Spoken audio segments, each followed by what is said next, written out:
the greatest people in Jewish journalism, author of so many books and other publications, the brilliant, the beloved Caroline Glick.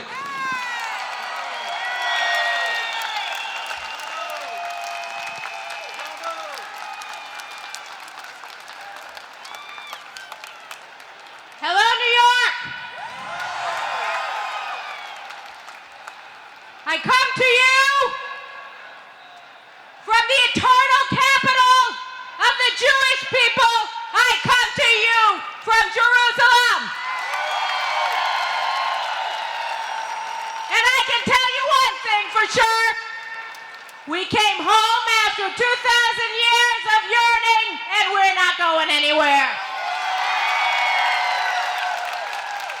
And all the mullahs in Iran, all the ayatollahs and their friends in Hamas, in Hezbollah, we're not going anywhere. Am Yisrael Chai!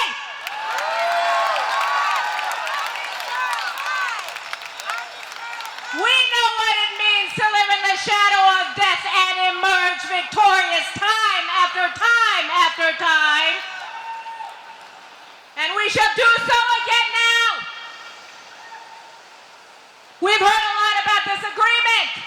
We've heard about 24 days till inspections. We've heard about uranium enrichment and 19,000 centrifuges remaining in Iran under the protection of the United States of America and its European allies and the Russians and Chinese. But it's okay, we're told, because the details all seem fine. Well, let me tell you, my friend, something. You don't have to look in the details of this agreement to see the devil in this agreement. The devil in this agreement is in the big picture. And there are only two things Senator Schumer has to know about this agreement in order to understand what he must do. One, this deal gives the mullahs $150 billion as a signing bonus. $150 billion. As my grandmother in Brooklyn would have said, that's real money.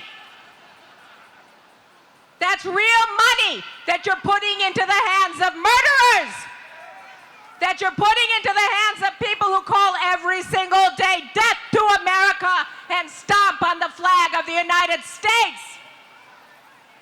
That's $150 million that goes to missiles and rockets and anti-tank weapons and suicide vests, and yes, to centrifuges and uranium mined from South America. The other thing you have to know about this deal is that it gives Iran a guaranteed nuclear bomb within 10 years. If Iran doesn't cheat and abides by this agreement in 10 years' time, it can build nuclear weapons at will, and we're not even talking about the prospect of cheating. There are only two things you need to know about this deal. $150 billion in the hands of a terrorist regime, and nuclear bombs in the hands of terrorists who want to destroy this country and kill every single Jew on the face of the planet. So Senator Schumer, Representative Nadler, Representative Engel, what don't you understand? What do you need to study? What is not clear here? Is there a question now of what you must do if you wish to raise your hand in public and say, I am a man of honor? No question. No details. Look at the big picture. And you know what to do, unless you have no honor and no shame. Now, what are we doing here today? We're here to tell them, if you have an ounce of shame, if you have an ounce of decency, you will not only vote against this deal, you will talk to all of your friends in the Democratic Party, every single member of the Democratic Congressional Caucus, and you will tell them to vote against it. You will explain to them that you cannot be moral and support this deal. You will tell them that you cannot have honor and support this deal. You will tell them that you cannot claim to care about the security of the United States of America and support this deal, and that you cannot claim to be pro-Israel and support this deal.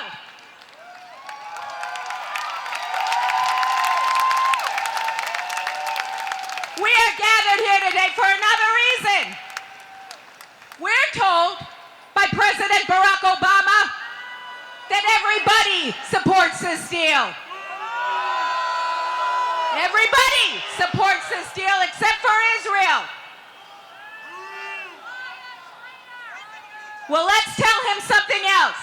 Not only do the Israelis not support this deal, and I can tell you for sure the Israelis do not support this deal, but the citizens of the United States of America oppose this deal.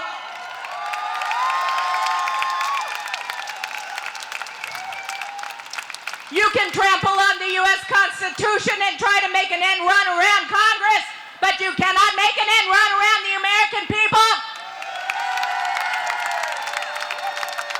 We in Israel know that. When we believe that America has our back, we're not talking about the Oval Office. We know the American people. We know why you are an ironclad ally of Israel. It's because you do not get tread upon. It's because the United States does not support funding terrorism to the tune of $150 billion as a starting fee.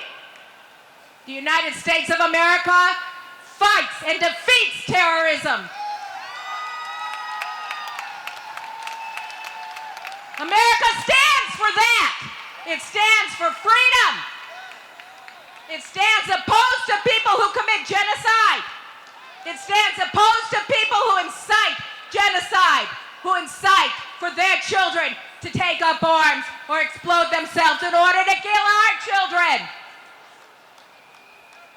That's what it means to be American, and you know that, and that's why you're here.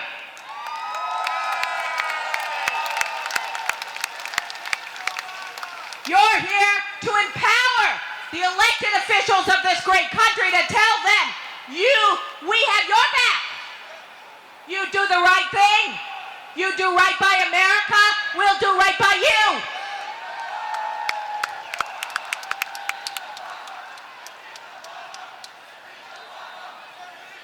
You tell your elected officials that they should be strong and of good faith. They have to keep the faith with the promise of the United States of America to stand for free people, to stand by America's friends and allies abroad, and to stand with the U.S. military and the 4,500 GIs who gave their lives in Iraq, and not transfer that country to the control of the Iranians who killed them. You stand with people of honor because America is a country of honor. You stand here because even though this deal has already done great damage, even though the cat is out of the bag, it's possible to stop the damage, to mitigate the damage, to empower the next president of the United States to kill this deal, to correct the damage that's already been done. You stand here today, we all stand here today, to empower the great men and women in the United States Congress and the United States Senate, Republicans and Democrats alike, who understand that not only are the lives of the people of Israel on the line, the lives of the people of the United States of America are on the line. If the single greatest state sponsor of terrorism is allowed to get nuclear weapons, every single one in the United States of America, every single life is in danger, because the Iranians are serious when they say death to America. They're serious. They've been waging war against the United States since 1979. The fact that America has been ignoring it doesn't mean that it hasn't been here. You stand here to oppose this deal because you support the national security of the United States of America.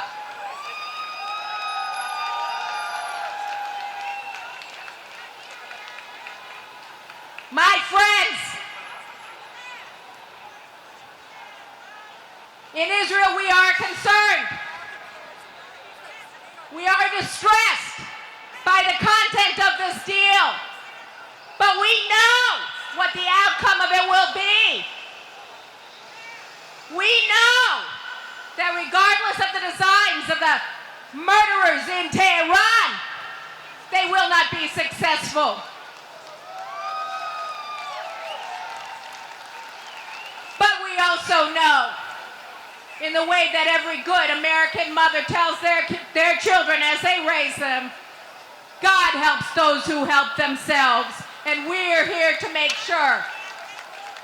We're here to fulfill our responsibility as free men and women and to stand up and ensure the security and continuity and strength and morality of the United States of America, just as the Israeli people and every Israeli mother and father stands up to the plate every single day to defy those who want to destroy our country and our people. We are here because we want to show that it isn't just words when we say that the great alliance between the American and Israeli people is the greatest and strongest alliance that the United States has ever known. These words have meaning. And we expect for the lawmakers in the U.S. Congress to give meaning to these words when we say we understand that we share common enemies as well as common values. And we will stand up for our values against our common enemies by doing what?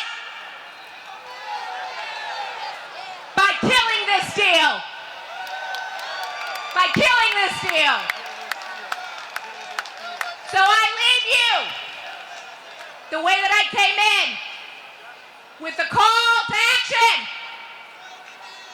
Tell your lawmakers, tell your friends, tell the President of the United States to kill this deal. Kill it. Kill this deal to preserve life, to preserve liberty, to preserve freedom. This deal must end. It must be killed. Thank you. God